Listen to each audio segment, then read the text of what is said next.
लगातार 20-25 दिन से जो कैंपेन चल रहा है, यहाँ की जनता ने बहुत अच्छा रिस्पॉन्स दिया। एक माहौल बन गया पूरे राजस्थान में। रामगढ़ की सीट बहुत भारी बहुमत से जीतने जा रही कांग्रेस। और जो लोग आए चुनाव लड़ने के लिए, उनके बारे में मैं क्या कहूं, आप जानते हैं।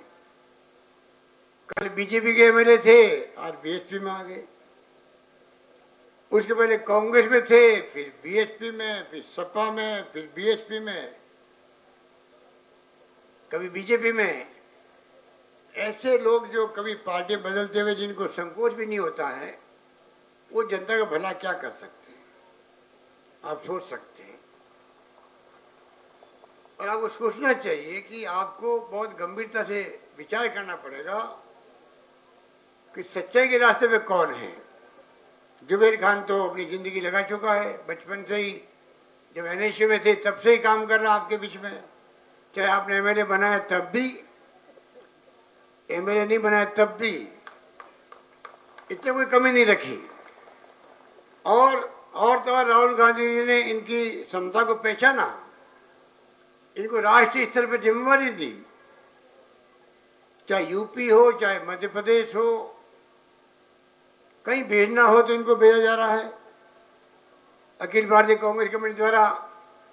तो आप सोच सकते हैं कि ऐसा एक कार्यकर्ता, जो नेता की तरह नहीं, कार्यकर्ता की तरह आपके बीच में रहा हो, काम किया हो।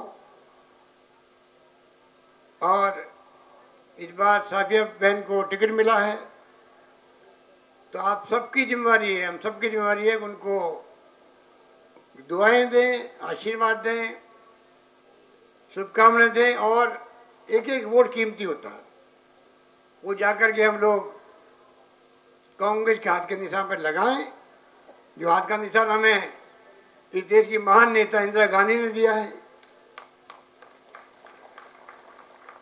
जो आज हमारे बीच नहीं रही है। एक महिला होकर के जिसने इस देश का मान और सम्मान पूरी दुनिया में बढ़ाया था। एक महिला राज कर सकती 17 साल तक देश की प्रधानमंत्री के रूप में, देश को एक रखा, अखंड रखा, देश के लिए शहीद हो गए, उनके सीना छलनी कर दिया गया। तो देश एक रहा, अखंड रहा, उनका दिया हुआ निशान ही है, हाथ का निशान। हम सबकी जिम्मेवारी है, एक एक वोट उस दिन पड़ना चाहिए, घर में एक वोट बाकी रहना नहीं चाहिए। 2 दिन बचे हैं, कई अफवाहें फैलाएंगे, कई लोग लालच देंगे। ये बीजेपी वालों के पास और कुछ बचा ही नहीं है, कहने के बाद उनके पास कुछ नहीं है। न मोदी जी के पास है, राजस्थान की सरकार तो आपने घर भेज दी, झूठे बात उन्होंने भी किए थे, 15 लाख नौकरी देंगे, वसुंधरा जी कहती थी, वो भूल गई। जनता ने सबक सिखा दिया उनको। अब बारी है केंद्र की। ये चुनाव जीतो रामगढ़ का, और लग जाओ आगे चुनाव में। अलवर लोकसभा चुनाव के लिए भी लगना पड़ेगा आपको।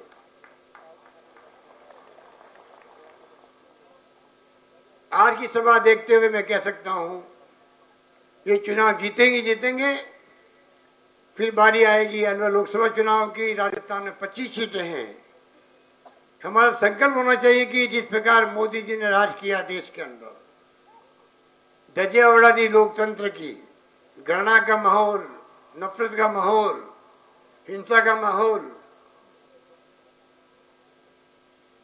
खाली आप अपने भाषण की कला से लोगों को कब तक बेवकूफ बनाना चाहते हैं। एक वादा निभाया नहीं आपने। राहुल गांधी कहते हैं हमारी कोई व्यक्तिगत दुश्मनी किसी से नहीं है, हम चाहते प्यार से, मोहब्बत से, भाईचारे राजनीति हो, उस रूप में देश आगे बढ़े, विकास करे, गरीबों का, मजदूरों का, किसानों का, सबका भला हो। यह एजेंडा है राहुल गांधी का। भ्रष्टाचार नहीं हो। जो रफाल में लड़ाकू विमान में भ्रष्टाचार हुआ है, वो सबकी जानकारी के अंदर, देश के अंदर 526 करोड़ का राफेल लड़ाकू विमान सरकार बदलते सीधा 1600 करोड़ से ज्यादा का हो गया। कोई जवाब नहीं मोदी जी के पास में। और ना जवाब आएगा। देश समझ चुका है, उनकी कथनी व करनी में अंतर है, नीति व नियत एक नहीं है। सत्ता में रहने के लिए कुछ भी कर सकते हैं, इसीलिए चुनाव आते आते धर्म की बात करने लग जाते हैं। पर मेरा मानना है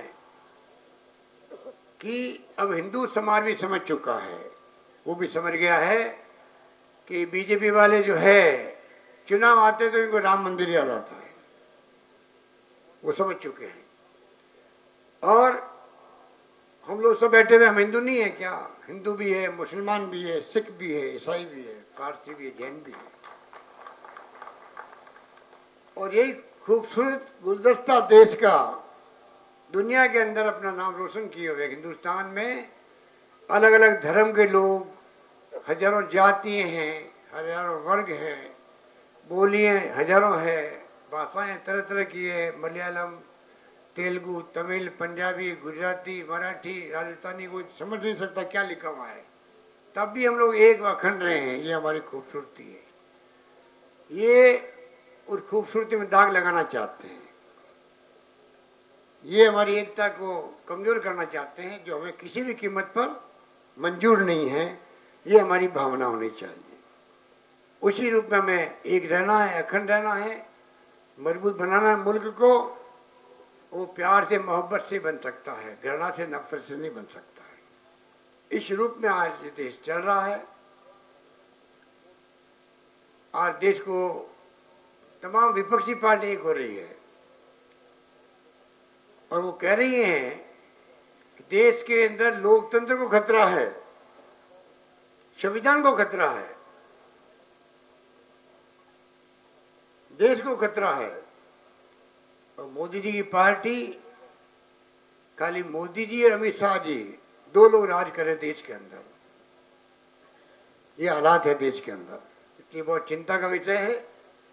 और लोग ये भी कहते हैं कि मोदी जी वापस चुनाव जीत के आ गए, प्रधानमंत्री बन गए, आगे चुनाव होंगे भी नहीं होंगे किसी को पता नहीं है।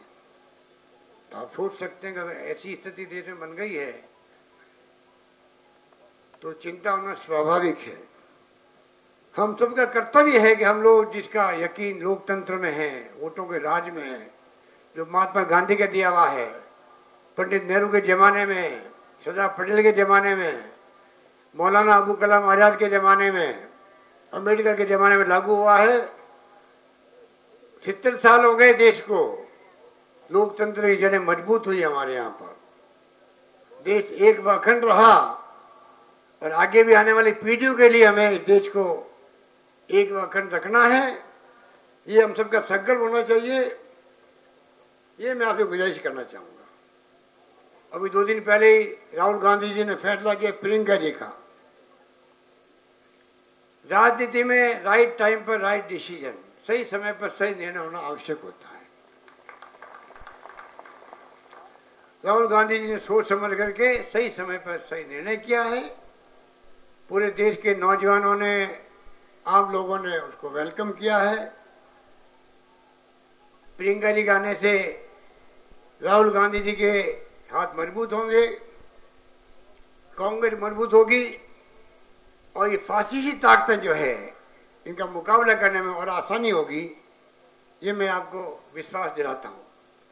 इसलिए अंत में मैं कहना चाहूँगा, आप सबका आशीर्वाद, आपकी शुभकामनाएं, आपका समर्थन, सहयोग। और असली बात है कि 28 तारीख को जाकर के वोट देना। खाली सहयोग समर्थन की बातें करते रहेंगे घर बैठे बैठे तो काम चलने वाला नहीं है। वोट इतना कीमती है। एक वोट से, आपको याद है भारत सरकार चली गई वाजपेयी जी की, एक वोट से चली गई थी, चुनाव वापस हुए थे। एक वोट से हमारे सीपी जोशी जी थे नाथद्वारा में, एक वोट से वो चुनाव हार गए थे। इतना कीमती वोट इस कांग्रेस ने आपको दिया, देशवासियों को दिया है, कोई कम बात नहीं है। मोदी जी कहते हैं कांग्रेस ने क्या किया 76 साल में, जुमले की तरह बोलते हैं। अरे 76 साल में जब देश आजाद हुआ तो सुई नहीं बनती थी यहाँ पर, बिजली क्या होती लोगों को पता नहीं था। वहां से शुरुआत करी कांग्रेस ने, लोकतंत्र दिया देश को कांग्रेस ने, इसलिए आप प्रधानमंत्री बने हो। लोकतंत्र नहीं होता तो कौन प्रधानमंत्री बनाता नरेंद्र मोदी जी को। इसलिए जिस प्रकार की लफारियां होती है भाषणों के अंदर, 70 साल में क्या किया कांग्रेस ने, ये सब ये महसूस करने लगे पूरे मुल्क के नागरिक। और राजस्थान, छत्तीसगढ़ और मध्य प्रदेश में चुनाव जीते हैं, उस समय की पोल खुल गई है। ये पूरा कहलाता है काऊ बेल्ट कहलाता है। वहां पे भी जहाँ गौ माता की पूजा होती है, जिन राज्यों में सबसे अधिक देश के अंदर, उन राज्यों में कांग्रेस जीतना ये सिद्ध करता है कि ये हिंदुओं को भड़काते थे, कांग्रेस तो मुसलमानों की पार्टी हो गई है, उनकी पोल भी खुल गई है और तीनों राज्यों में सरकारें बनी कांग्रेस की। अब ये कारवां चल पड़ा है, दिल्ली में सरकार कांग्रेस की बने, वापिस राज्यों में बने। ये देश हित के अंदर है। आज देश को कांग्रेस की जरूरत है, इस बात का एहसास सबको होने लग गया है और राहुल गांधी के नेतृत्व में हम लोग अवश्य कामयाब होंगे। यही बात कहता हूं, मैं अपनी बात समाप्त करता हूं। धन्यवाद। जय हिंद। धन्यवाद।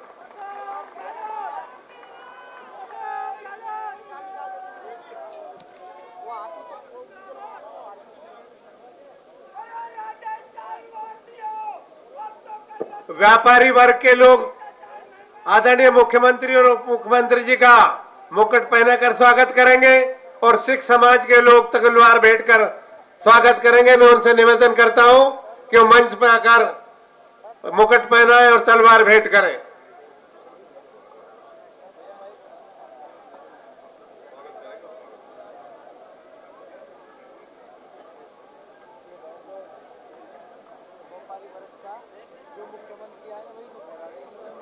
रौड़ समाज के भाई भी आकर स्वागत करेंगे और राजपूत समाज के।